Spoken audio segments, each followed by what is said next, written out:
All right. So you choose, in this case, one real manufacturing workflow to improve. I have some things off to the side: shipped handoff, supplier expediting, root cause, like a regulatory prep, schedule exception, like all these different things that go into making a plant and factory run, right? And that's a big use case for this, even robotics when that's worked into this as well. But yeah, what is that workflow after looking at that gap test? And again, having a clear owner who knows where that workflow is and potentially will own how to optimize it.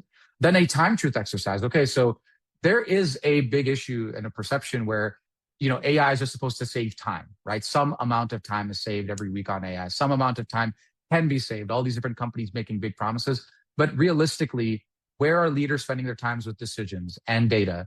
And where is, in this case, where's the floor? Like it's being realistic, right? It's bringing those two worlds together and actually bringing everything down to earth so that AI is not useful just for like one person in the plant, but it's actually a streamlining operation.